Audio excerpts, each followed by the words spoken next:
Hi!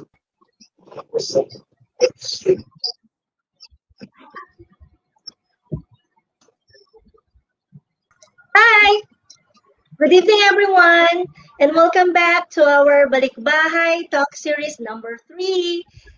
I am Norma. I am from the Philippines, and tonight we'll be giving you a whole lot of experiences and other talks. But before we do that, I would like to introduce to you my fellow co-host, none other than the ever beautiful Miss Dinah and our founding director of HFSE Singapore. We have Miss Ninalyn Sulit Kakananta. Yay! Good evening, everyone! Good evening! Good evening, Miss Norma. Good evening, Miss Norma. Ayun nga po, ako po, si Ninalyn Sulit Kakanata. Ang sabi ni Miss Norma, ang beautiful founder ng HFSE International School. Magandang gabi po sa inyong lahat. Magandang umaga sa kabilang ibayo ng mundo. At magandang hapon sa other part of the world. Welcome po sa Balikbahay Talks. Hi, Miss Dinah. Yes, Miss Nina, Miss Norma. Magandang gabi po sa inyong lahat. It's so nice to see you again. I'm always looking forward pag Thursday night. Yeah. So, yes, welcome back to our Balikbahay Talk series and very exciting tonight. I think Miss Norma, Miss Nina, marami tayong matututunan for tonight kasi this one will definitely reach out, to more parents out there who have been waiting for our V-School program. So, ano po ba ang ating nakahanda for tonight? Yun. Yan. Ano po nakahanda for tonight? For the past 2 episodes, social, 2 episodes na nagawa natin is balikan natin yung mga past episodes natin para doon sa mga hindi nakapanood, at least makuha nyo a few of what they have shared bago natin talakayin or i-discuss yung homeschooling ng HFSE School, no? Tama ba tayo?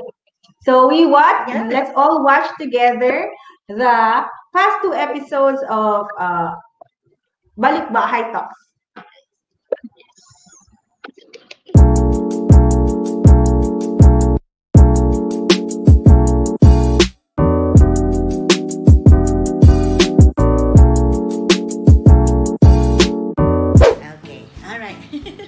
Alright, we're gonna do this one, okay?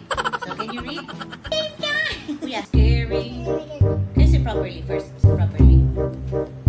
Kuya.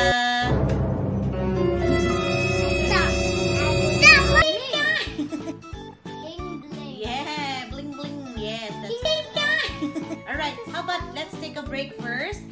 Let's go outside. Alright, and let's have lunch and we'll continue. Is that a good idea? Yeah. Okay, give me low five. Low five. Low. Kuya, finish. Alright. Bye-bye. Bye-bye. Bye-bye. Bye-bye. Okay, Bye-bye. Bye-bye. Bye-bye. Bye-bye.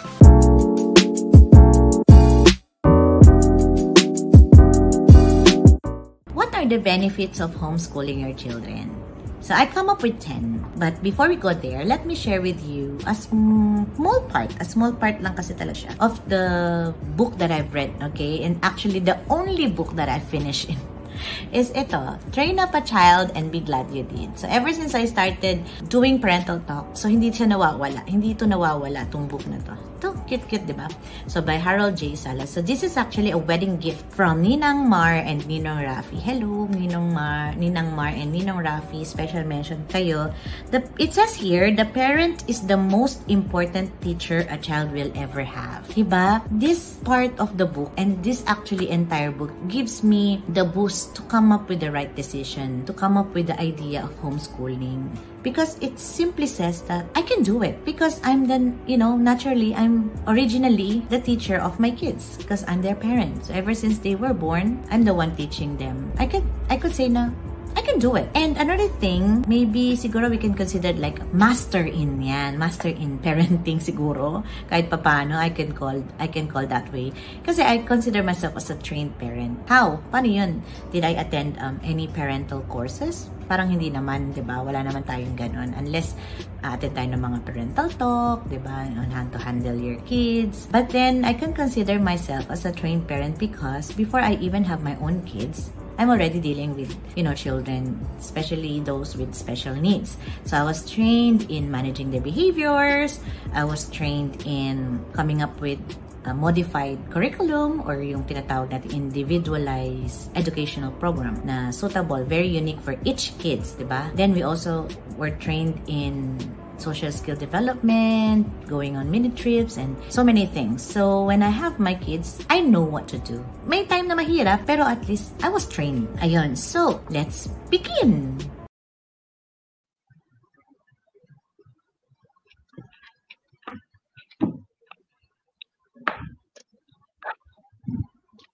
Ayun, nakakabitin.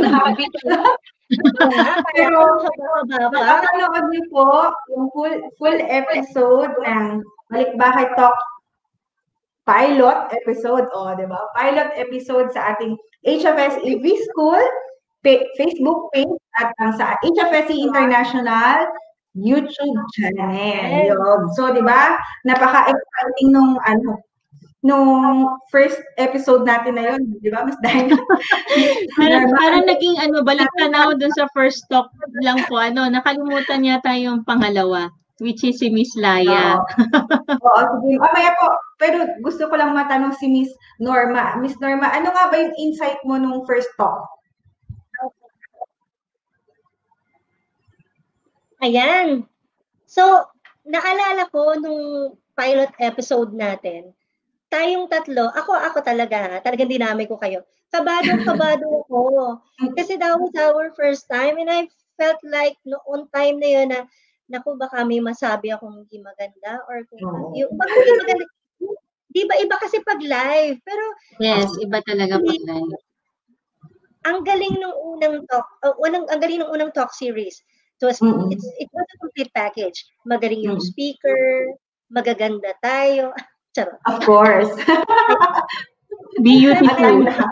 Yung mga nanonood. Talaga doon, yung learnings na nakuha natin from what Miss Joy had said. Sobrang amazed ako sa homeschooling kasi yun yung first time na I heard a lot of thoughts and insights about homeschooling. Lalo na sa mga hindi talaga alam yung homeschool, tapos natatakot, tapos yun. So, na-empower siya na, nga pala, we're the child's first teacher. Yun nga.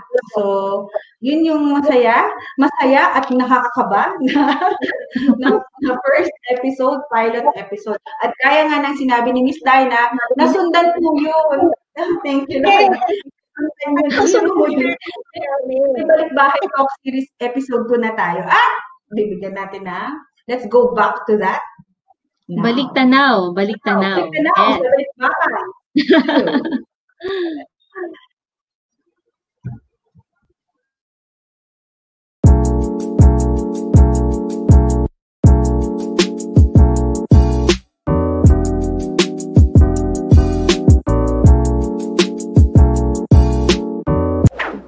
Hi, ako si Laya. I have 4 kids that I'm homeschooling right now. Isang magta-13 years old, 10-year-old, 8-year-old, and a soon-to-be 6-year-old. I'm here to talk about my experiences through the years.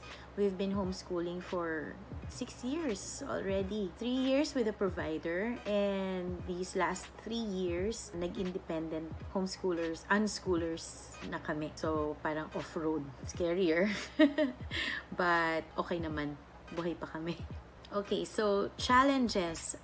The first challenge that we encountered was yung figuring out pa lang if we were actually going to homeschool. Challenge siya because it's more in your head. Ang una mong aayusin talaga yung sarili mo, yung mindset mo. Why are you homeschooling? Coming from a traditional mindset, syempre na galing tayo sa traditional system ng education where there's a classroom, a teacher, you're the student. Homeschooling for many of us is very new and strange, and syempre it's kind of overwhelming and scary. That's one of the challenges that I personally encountered. Yung thought that you are going to be in a role as a teacher and then your child is a student. Syempre, nandun yung ikaw parent ka and ito anak mo, and then there's another role na teacher, student. So, medyo parang nakakagulo ng isip. And yung thought na you're going to bring a school setting or a classroom into your home, ganun ba talaga yung homeschooling? So, itong challenge na to involved a lot of research, reading, talking to people na nag-homeschool na or who have experience in alternative ways of learning para ma-meet yung challenge yun, para to get over that block in my head. Hindi kami agad-agad nag-decide na homeschooling tayo, ganyan. Hindi. It involved quite a few years, mga 2 years siguro or so, na nag-start ng mag-aral si Una, our eldest. We were still trying to find out what kind of educational system or way of learning would be best for her and for her future. Ultimately, it boiled down to figuring out yung values and what we wanted to focus on in raising our children from the get-go. Kasi alam namin, we knew that any form of educational choice would be lifelong, and it would also be a lifestyle because it revolves around your child. How they will learn, how they will adapt, how they would essentially go out into the world and be the best person that they could be for themselves. It's not really about you. Kasi sila na to eh. They're your child, but they are their own person. So given that you have a mindset that you grew up with, yun yung unang magsasabi sa'yo kung okay ka lang ba or hindi. Yung self-confidence in making a decision and sticking to it, especially something that's not really the norm in a lot of places, in a lot of cultures or society, na hindi ito yung ginagawa lagi or normally nakikita, syempre, because left and right there are different kinds of schools, even from Montessori, progressive, ganyan, traditional, Catholic, secular, non-secular, mga ganyan. So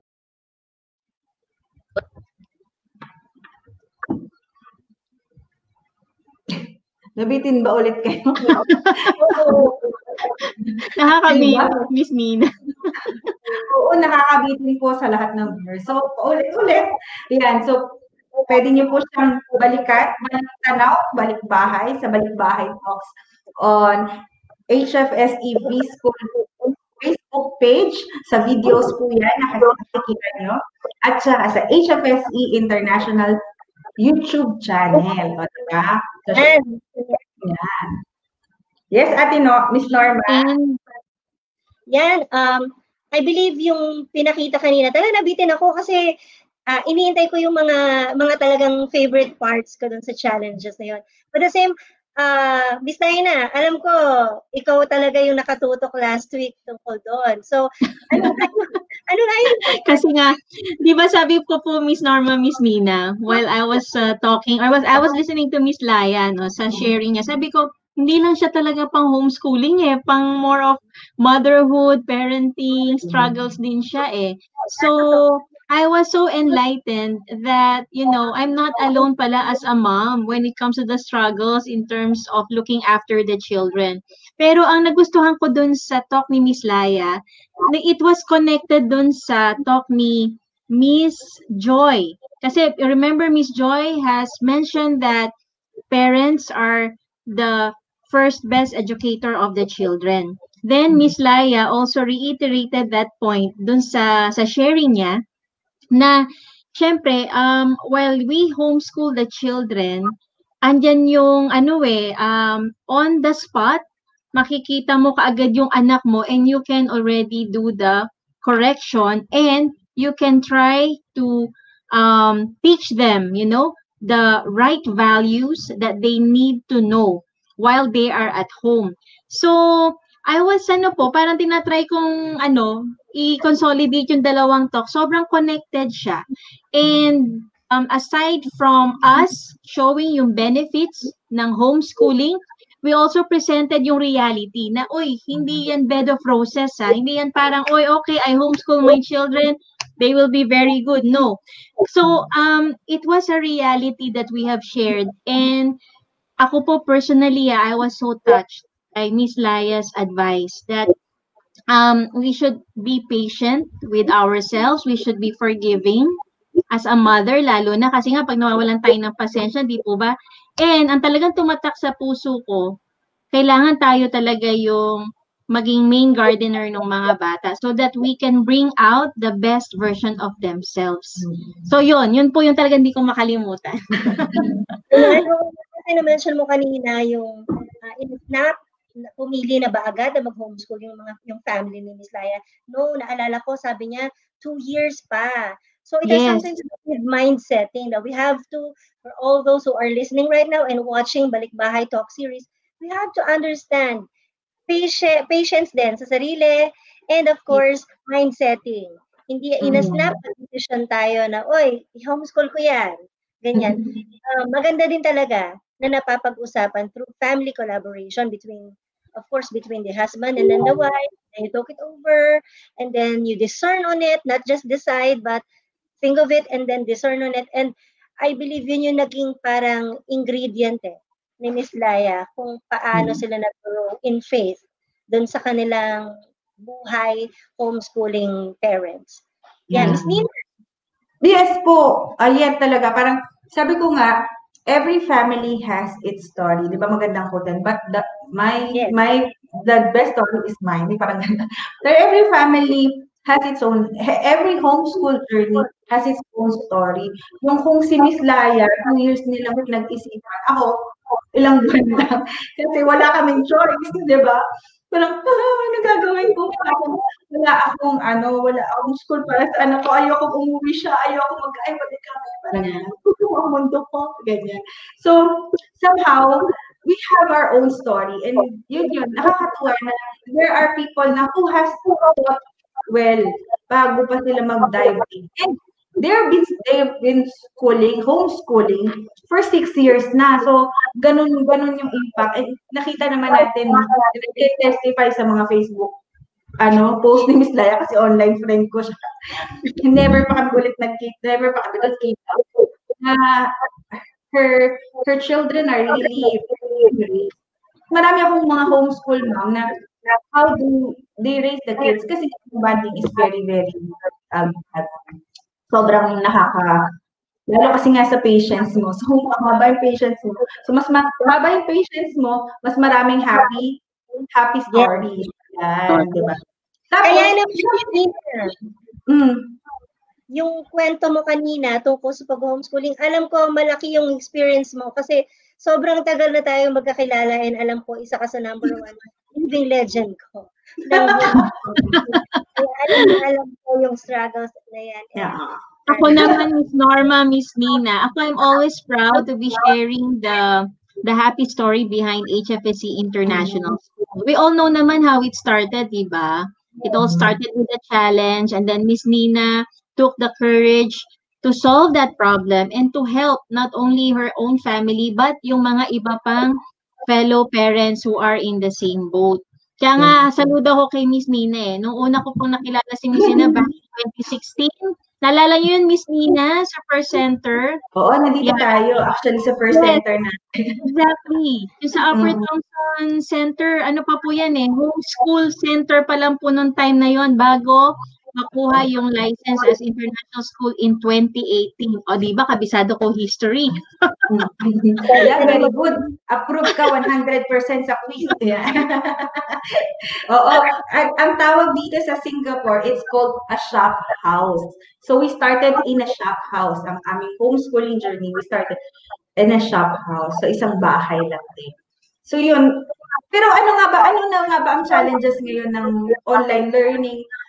Diyan sa Pilipinas, Miss Norma, sa tingin mo, ano yung mga current na issues na kinakaharap ng mga parents natin sa Ayan, Pilipinas? siyempre, number one issue yung internet connection.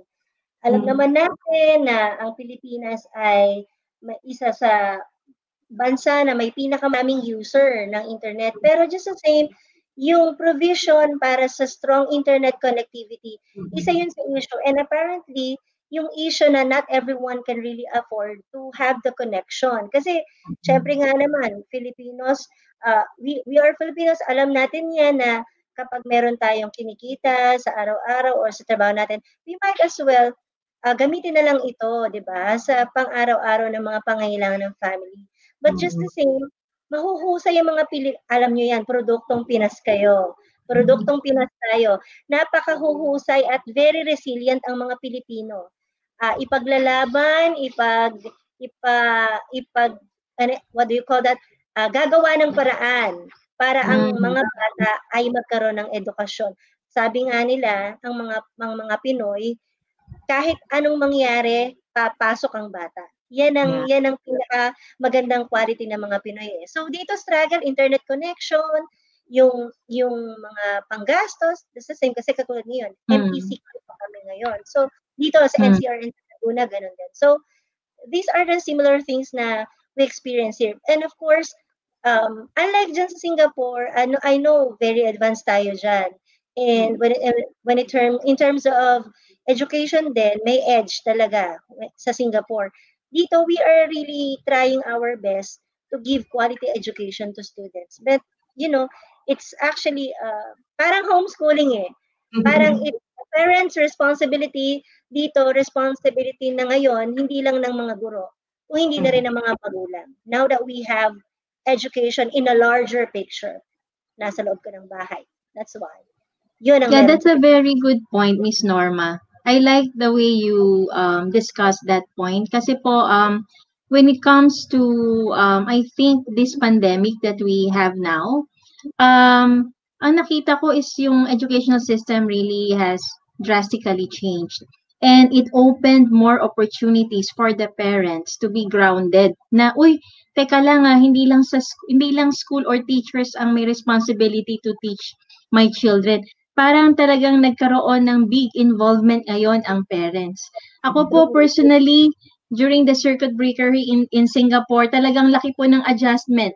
Kasi tatlo sila na nag-online learning for 2 straight months.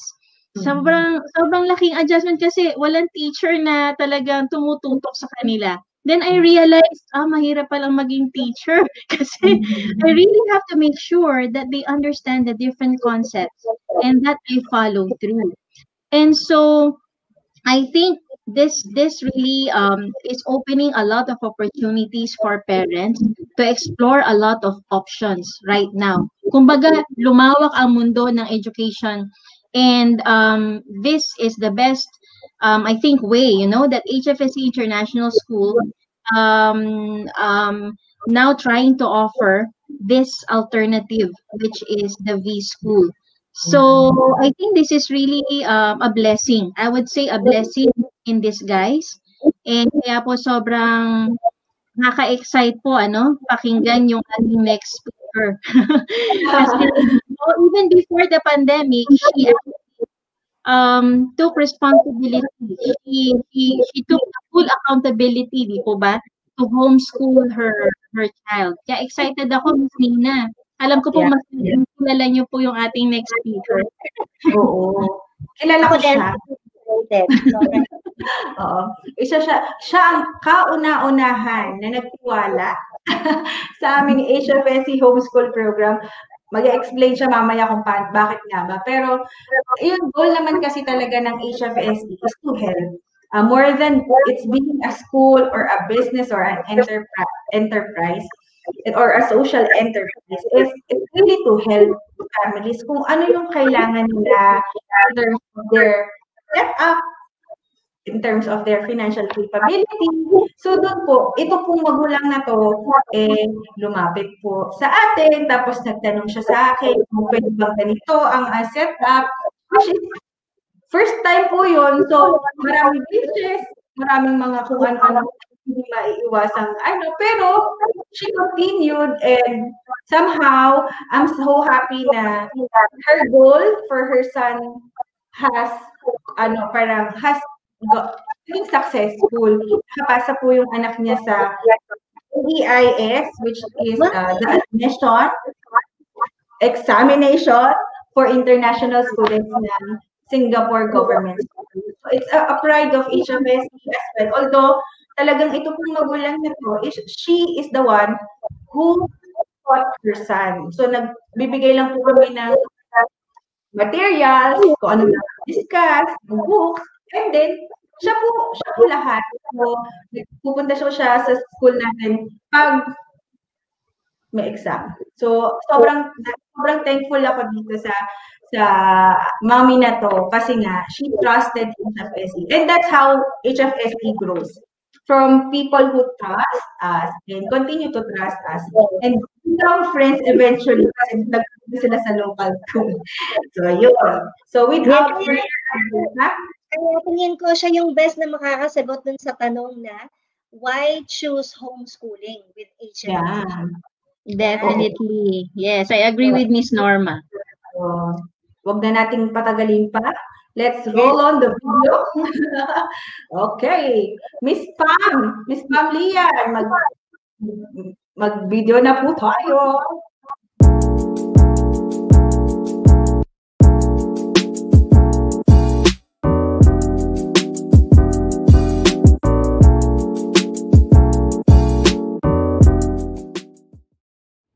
Hi, I'm Pam. I homeschool my son for 2 years. Like any other kids here in Singapore, unfortunately, hindi siya nakakuha ng slot for local school during his P1 registration. So, wala kaming choice kundi i-homeschool muna siya temporarily. Ang long-term plan kasi namin sa kanya is makakuha siya ng local school through AEIS or yung Admission Exercise for International Students. So, wala kaming option kundi i-homeschool muna siya for the meantime. Naghanap kami ng homeschool provider. So, ang napili namin is yung HFSE. Why we choose HFSE as a homeschool provider? First, yung curriculum kasi nila is naka-align sa MOE. So, maganda siya na practice in preparation na rin para dun sa AEIS niya. And at the same time, kung matatanggap siya sa local school, hindi na siya maninibago dun sa system tsaka sa method. Especially sa math, tsaka sa English, and science also. So, yung mga books from HFSE, worksheet, and other resources na pinoprovide nila, sinabayan ko siya ng other materials, online, basta lahat ng makuha ko na pwedeng makatulong sa kanya to review and to homeschool na rin siya, ginagamit ko na lahat yon. Ang sistema is nag-homeschool kami for 2 hours using HFSE materials, tapos nag-extend ako ng 1 hour, nagpa-practice kami English math, kasi yun lang yung exam sa AEIS, pinagsasabay ko na siya. So, everyday yon 2 hours homeschool, 1 hour review. Ang maganda pa sa HFSE kasi, meron pa silang Filipino and araling panlipunan. Which is, I think, importante rin kasi at least may alam siya or hindi niya makakalimutan yung Filipino language saka yung Filipino culture. Tapos, bonus pa sa HFSE is pagkakaroon nila ng Christian living na subject. So, as a Catholic, for me, importante pa rin yung continuous learning. Meron na siyang catechism pero dagdag na rin yung kaalaman about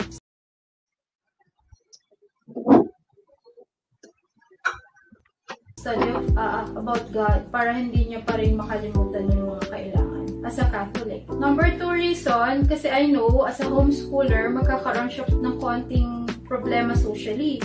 Since dalawa lang yung kid ko, then yung ate niya has 10 years yung gap niya. Basically, kami lang dalawa lagi yung natitira sa house. So, lagi siyang naghahanap ng kalaro. So, yun yung nakikita ko na problema siya compare sa regular school. Ang ginawa namin, nung plan na namin talaga siya na i-homeschool siya, naghanap kami ng mga extracurricular for him para makamingle siya with other children. So, besides from catechism, meron din siyang Aikido every Thursday. Pero we think that's not enough. So, yung nakatulong din in a way yung HFSC kasi every activity na meron sila, like Children's Day, Chinese New Year, Teacher's Day, welcoming kami lagi na pumunta sa kanila to participate. Kada may activity, talagang make sure na dadalhin ko siya sa school para mag-participate siya. At that time, nagkaroon din siya ng maraming friends from a regular school sa HFSC.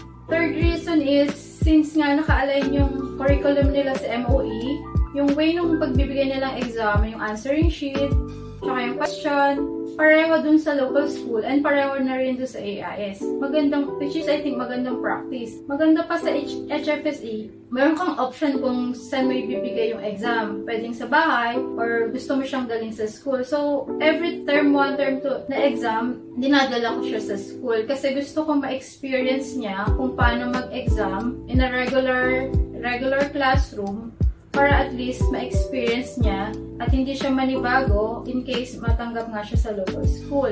Last reason is, since Filipino school sa HFSE, yung mga staff is very approachable, tsaka friendly. From Miss Nina to Miss Tin, lahat ng teachers, mga admins, si Miss Lucille, lahat sila mababait. So, if you have any questions or inquiry sa kanila, re-replyan kanila agad. And very grateful din ako kasi during the last minute na may kailangan akong documents to submit sa local school ng anak ko, for him to be exempted in the mother tongue language.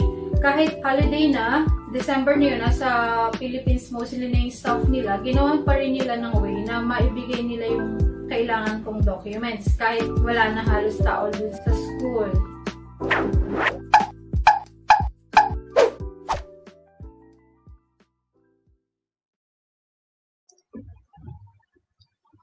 Ayun. Oh, 'di ba? Si Miss Pam ay keep it short and simple. Kaya marami tayong tanong mamaya sa kanya. Pero yan, bago ang lahat, bago natin pupuntahin at palagay sa screen si Miss Pam, alam ko, excited na siya to join us. Batiin muna natin ang ating mga viewers, ang ating mga number 1 fans na every week nanonood sa atin.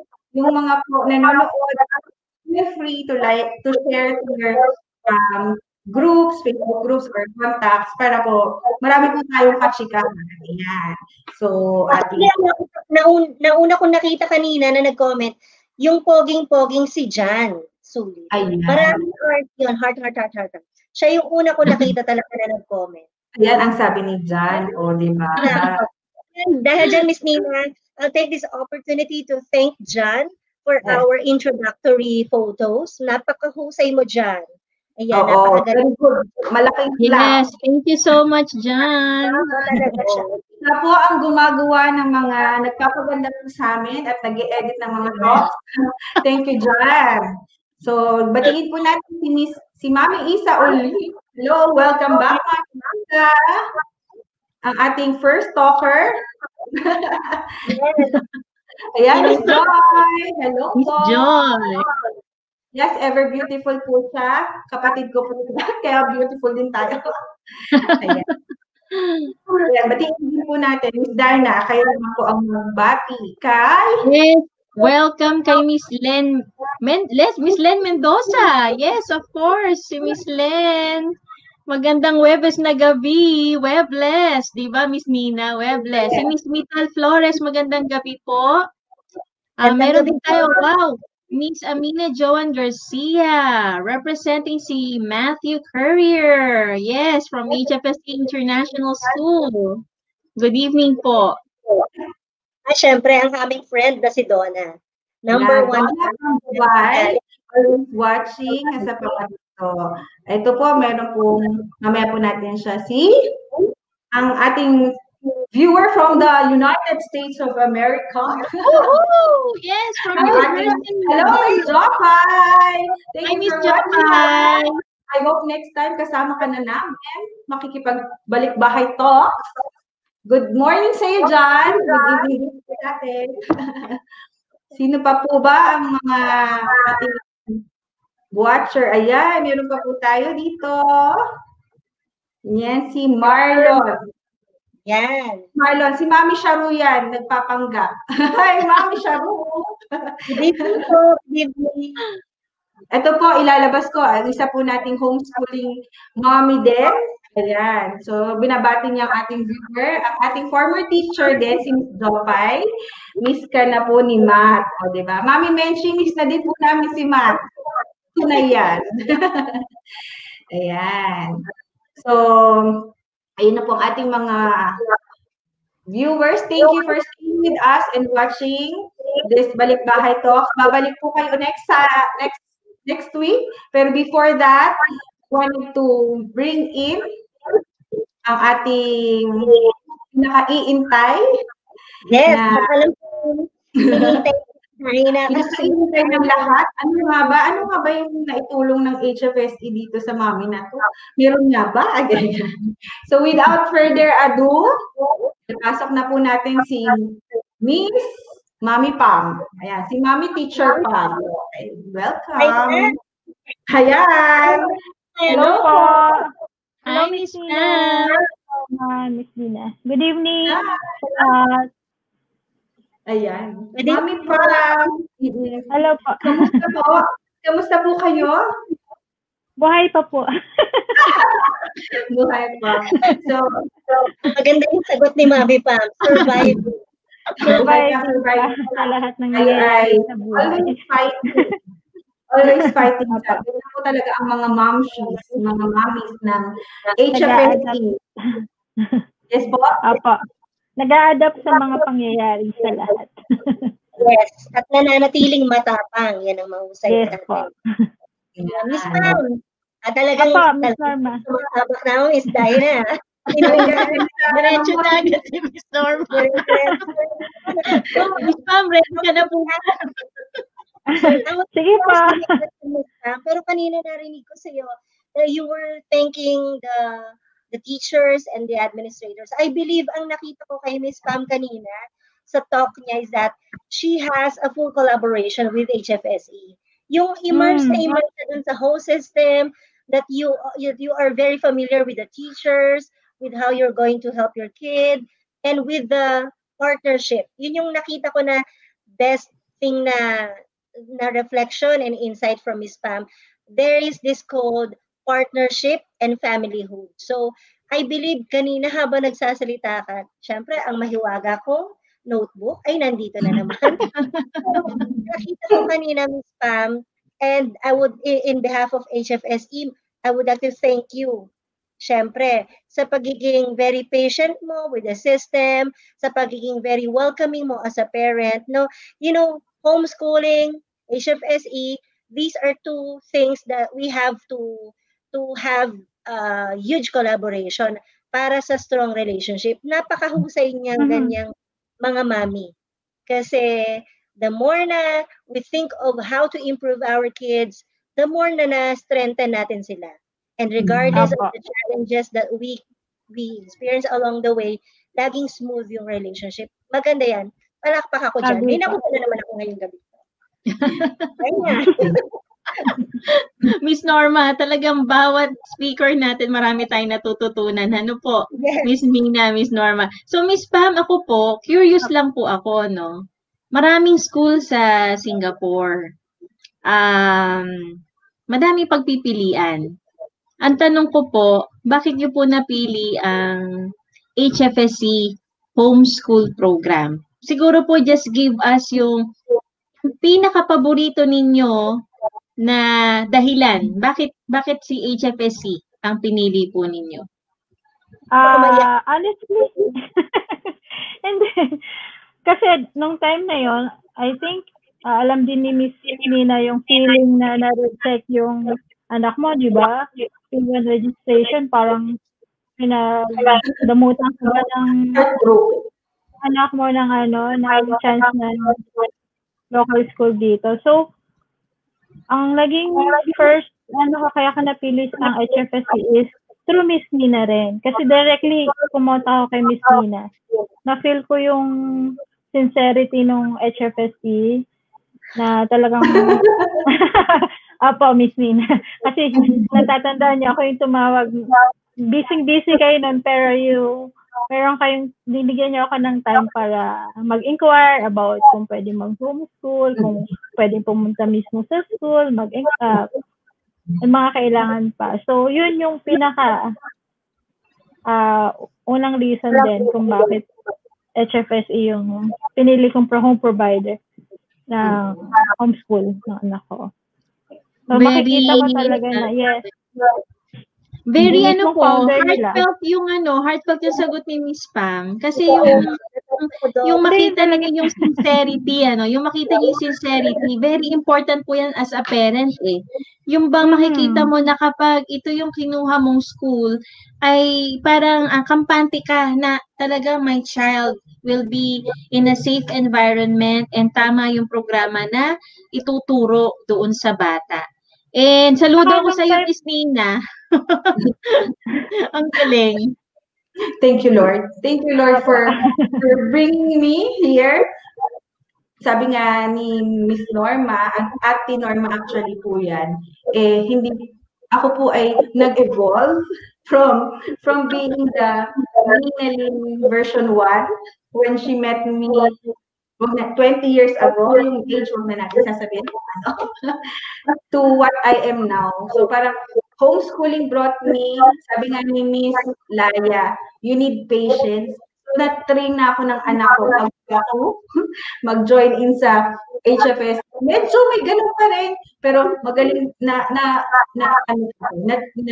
evolve na to breathe in and breathe out. And of course, syempre yun po, lagi naman natin kailangan tandaan na meron tayong lahat na struggles. So we have to understand yung bawat pinagdadaanan ng bawat magulang. So, yun lang. Natouch ako doon. That's kita. Touch. Yan. Pero ganun pa rin naman po. Sabi ko nga, ang mission ng HFSE is to be beautiful. Yes. To make our HFSEan a global citizen, making that HFSEan different. I mean, to make our students global citizen, making that HFSEan difference. Yung ibig sabihin nung parang yung may personal touch, someone who can make a difference to one person. So, kung ano yung kaya ko na, ay positive difference, syempre, hindi negative. Positive difference to a person's life. As much as possible, yung mission namin na makatulong, hindi lang dun sa bata, pero pa din sa magulang at sa buong pamilya. So, yun po. So, may mga tanong po ba kayo dyan, mga mamis? Kay Miss Mom?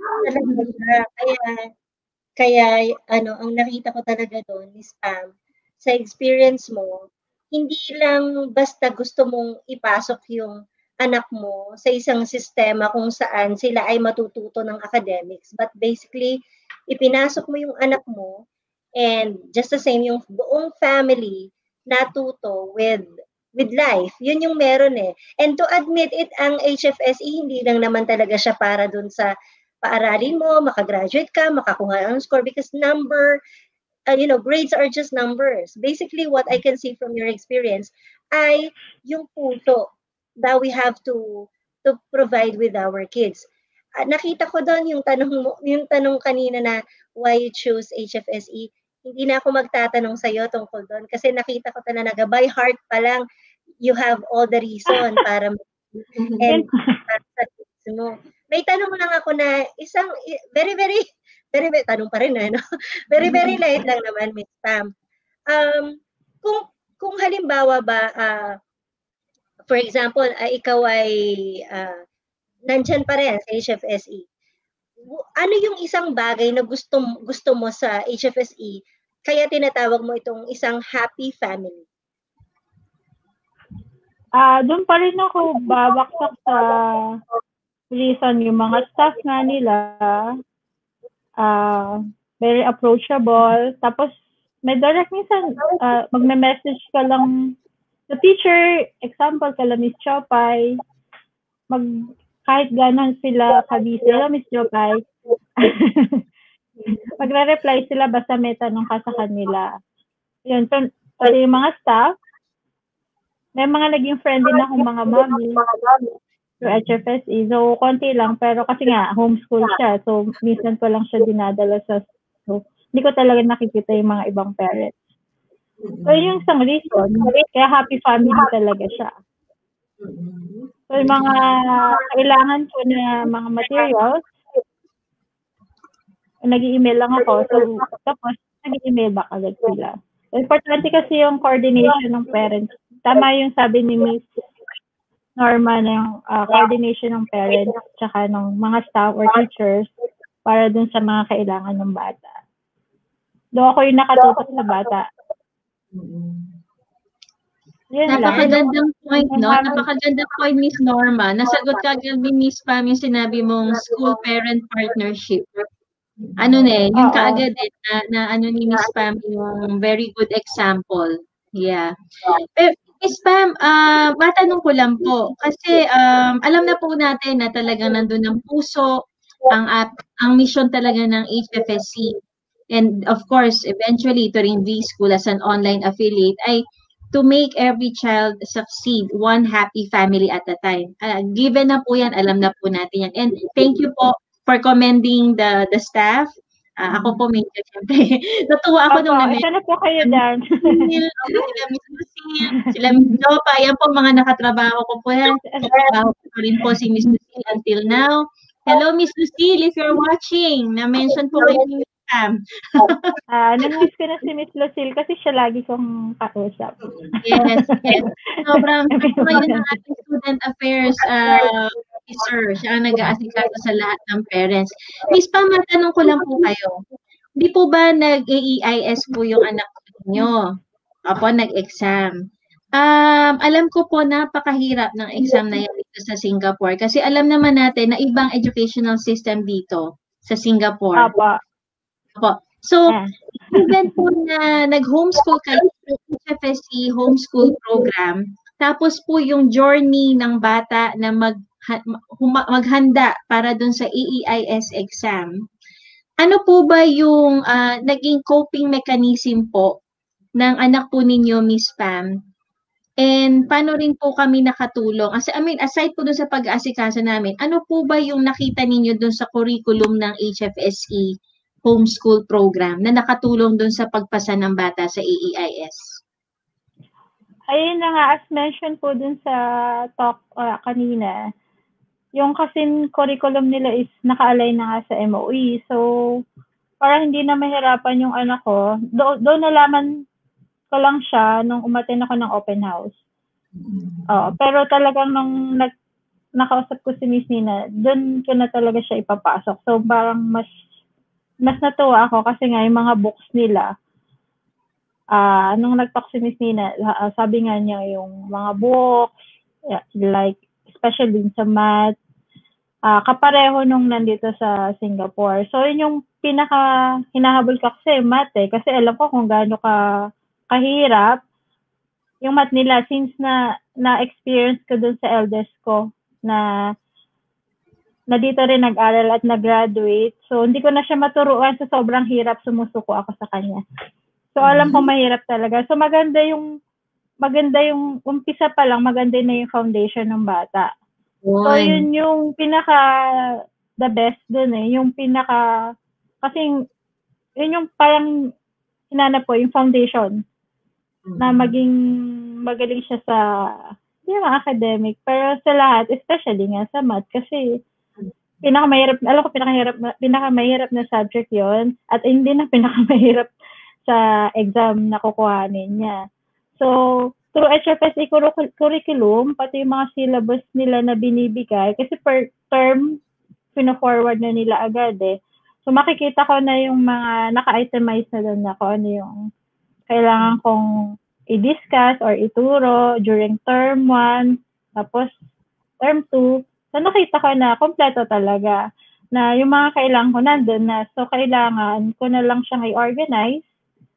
Ako na, as a mommy, as magiging teacher na rin, hindi na ako ganong mahihirapan kasi nandun na eh.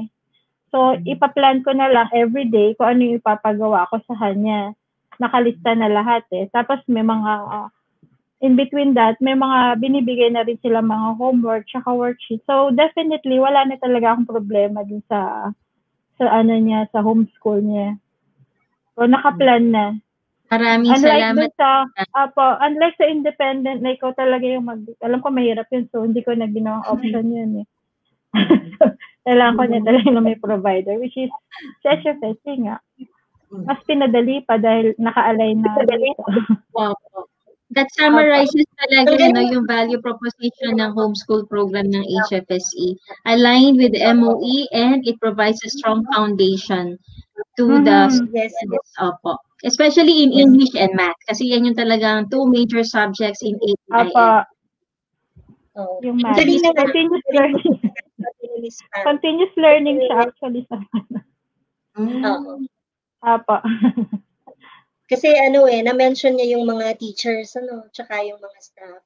And para sa mga teachers and staff na nanonood sa atin ng HFSE, congratulations! Kasi naman natin yun, how accommodating and how quality of service you provide with our stakeholders. Palakpakan ng marami para sa and syempre sa administrators and management ng HFSE. Ayan, actually nga, Miss Norma, pwede pa natin basahin yung mga comment ng ating mga avid support. Yes.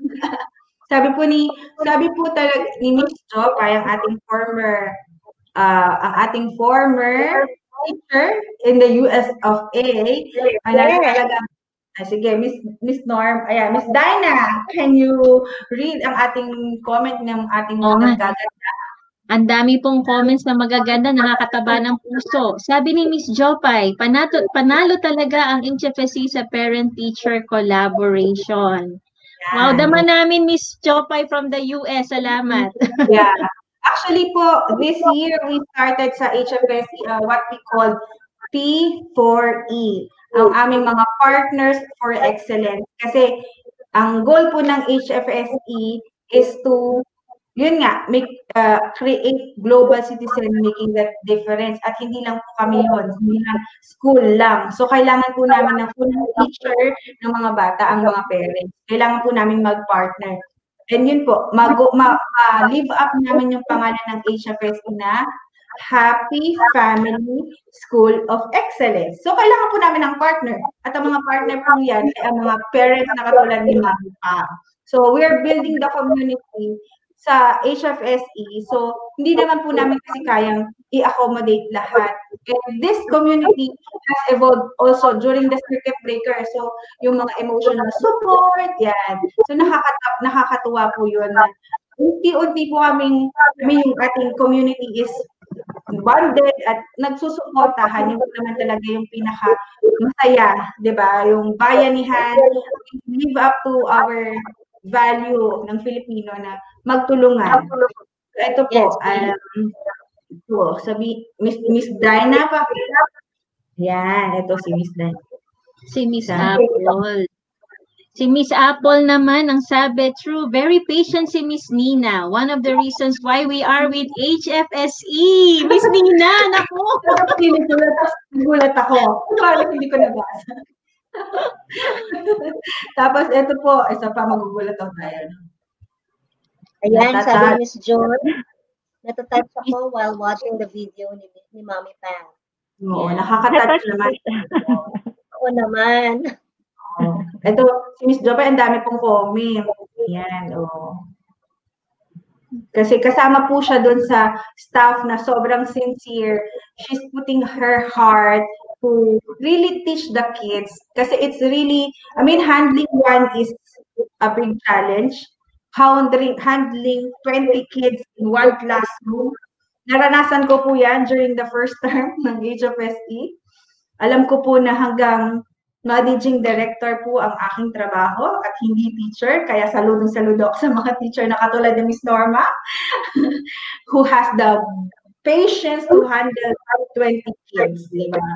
At batiin po natin ang mga momshies, homeschooling mom, si Mami Menchi. Ayan, hi, Mami Menchi. At saka si Mami Meg. Also, actually, yung pong dalawang anak nila, I mean, isa din. Si Matt at saka si Kimi is also has gone through HFSE homeschool. At nakapasa po, thank you Lord, sa AEIS, and they are now studying in the local school. So, yun. Ano pa ba? May tanong pa po ba tayo? Wala po kayong tanong? Ako wala na akong tanong kasi nakita ko na yung very much sincerity and searching experiences ni Miss Pam, ni Ma'am Pam sa kanyang talk. And na-touch talaga ako doon kanina. So, ayun na nga po. So, we wrap up na, but before we wrap up, we wanted to always remind, saan ba tayo nagsimula? Doon pa rin tayo magsisimula sa homeschooling. Naka-attend po ba kayo, Mami Pam, ng aming talk? Yung unang sa Yishun po to actually. Sa condo. Ay, hindi ako nakasama. Okay. So, hindi kayo Okay. Babalik po tayo. Let's all watch this video once again. Bakit napapanood? Kasi nare-revive yung bakit nga ba nagsimula ang HFS? Bakit nga ba? Ano bang pumasok sa utak ko? Bakit ko pinasok kung okay, let's watch again.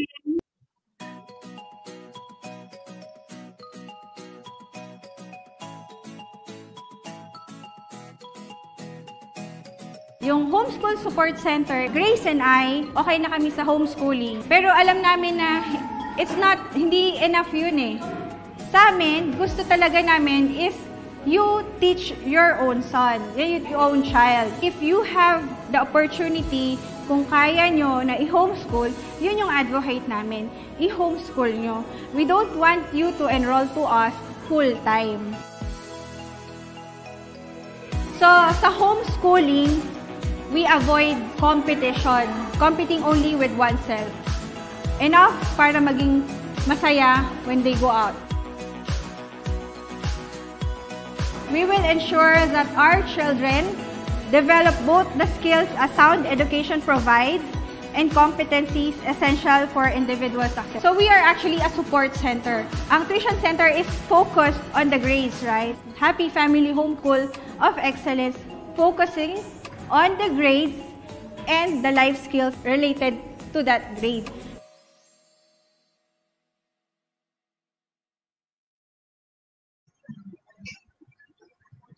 Ayan, di ba?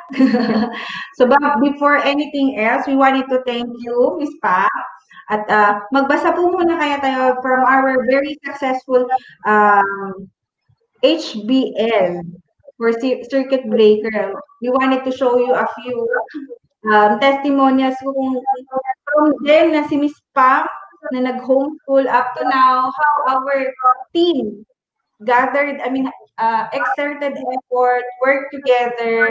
Ganun po yung community ng HFSE, and we wanted to bring in not just here for Singapore based parents, but to all global parents, most especially sa mga Filipinos who wanted to experience and wanted to learn Singapore math. Yan, magiging topic po yan natin in the upcoming weeks. And of course, yung mga Singapore English din, English because it's a UK British English. Yun po. So let's read Miss Norma. Let's read our parents' testimonials. Ayan po, ika lang, paano ba natin siya gagawin? Nawawala po ako. Ayan, so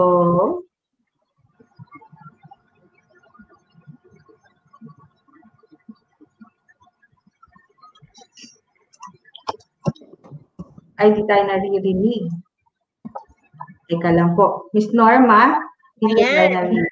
Yan. Sorry for the technical, saglit lang po. Hirap Ayan. talaga pag mag-live ang artista, ano. So, So, ayan. Dito sabi po ako niya, sa kabila. yan. Sabi ni Dr. Cheryl Santos Banta, isa siyang medical doctor sa National Cancer Center Singapore. Mom siya ni Stephanie Luis, P1 from Section Respects. Sabi niya, through this home-based learning, I get to have an idea of how my child behaves with the teacher and her classmates during a classroom session that parents do not get to see on a normal school day. Ayan, yan yung sabi ni Dr. Cheryl. Ayan si Dr. Cheryl Banta. So, Miss Dinah, where are you? Labas ka po dyan. Okay, we have one testimonial naman from a teacher. He is our English teacher, Mr. Emmanuel Tan. So he said that the HBL would not happen without the flexibility and creativity of the teachers. Simply put, it was great coordination on every front. It was great teamwork. Yay! Thanks, Mr. Emmanuel. Mr. Emmanuel, at ang ating last na from the student, may parent, may teacher, so kailangan isa pong team yan. Hindi po pwede ang mawala ang ating pinaka, every child can succeed. Galing kay Angelica Espiritu, ang ating P6 loyalty and one of our pioneer and graduating students this year. More time for the family and loved ones. The best part of the HBL experience is that I didn't have to wake up so early and get ready for school and so on and so forth. Napakadami po siguro yung and so forth niya. How HBL is still being applied despite having the end of the circuit breaker. So gusto niya po talaga na must still continue with HBL because siguro kasi nga po I will tell you how proud I am for the team from the admin, of course our teachers who are very agile, adapting kung ano man yung implementation. So sobrang they were very what I call resilient people. So yun po ang ating mga testimonials. We would like to invite you if you wanted to know more about HFSE International School. Ito po, join our online open house. Actually, every Tuesdays, it's 7 to 8 p.m. And every Saturdays, it's 3 to 5 p.m. Makikita nyo po yan sa ating ang link po ay ito po. Yan. So yan, you just click on our HFSEV. Yan, type nyo lang po yan, HFSEV School. Pwede po natin yan ipalagay sa comment section para mas mabilis po nilang maklik. Register lang po kayo and if you feel that you have friends na who would like to know more about HFSE and our V-School and how we can be, ayan, welcome back, how we can be a partner to your child's homeschool journey and how other schooling, online learning, virtual schooling. So, i-invite ko po, makakausap niyo po ulit ako, one-to-one, one-to-many pala kasi kung marami po tayong attendees. May nag-confirm na po ng mga parents. So, you can invite them more for more chikahan minute, more discussion, and how we can help your child to succeed. Not just during this pandemic, but as you go through your plan for your child. That's how we wanted. Kung ano yung plano niyo sa anak niyo, whether you go to the local school, whether you stay with of course, we wanted you to stay with HFSE. Some of our HFSE is already in Canada, USA, like Mr. Popeye, and Australia, and medyo nagbabago yung boses ko. So, join na po kayo. Ayan po, si Miss Tessa po, ang ating prod ay ipopost. Ayan po. Thank you. click lang sa comment section down below. Ganun, no? So, yun po. So, see you. See you sa mga would like to know more about HFS this school and how we can be partner sa inyong journey with your child. So, maraming pong salamat and maraming salamat kay Pam. Miss Pam, bago po Thank you, tayo Miss Pam. magpaalam, ano nga po pala yung pinagkakaabalahan nyo? I-share nyo po sa ating audience ang inyong YouTube channel at Facebook page. Magpa-promote din. Ayan. Bali, busy po ako ngayon sa pagko-crochet. So, naging hobby ko. So, tapos ginawa ka na rin siyang tutorial para may ma-share din ako sa iba na gustong maglibang, and at the same time makapag-produce ng mga cute and useful items. So, imagine si Miss Pam, super mommy talaga. Bukod sa pagiging homeschooling mom, and then now, nag-crochet. Very enterprising din pala itong si Miss Pam. Thank you for sharing. Ano po pangalan ng YouTube channel nyo? 24 Stitch po ba? 24 Stitch. Ayan po, ipa-flash po natin sa ating 24 Stitch. Yan. Ayan po, 24 Stitch. Lalo na po ngayong pandemic, kung mga gusto pong mga matuto, pinakamaganda, manood po tayo. Yan. Ayan. At kung wala hindi nang magawa. At kung hindi mo kaya na mag-stitch, pwede po si Miss Pam, customized, personalized, di ba? Handmade with love. Ayan. So, ito po yung kanyang Facebook like HFSE. Ayan po, 24 Stitch. Like po din, like and follow their, her Facebook page and YouTube channel. YouTuber po ang ating mga momshies dito. Bibigatin po yung mga momshies ng HFSE. So, maraming salamat po again, Miss Pam, for joining us. Thank you din po sa inyo. Thank you, Miss Pam. Thank you for gracing tonight's show. So, maraming salamat po for all those who stayed with us. So, ang lagi po nating sasabihin, lagi po pong ang ating pahuling paalala. Diba?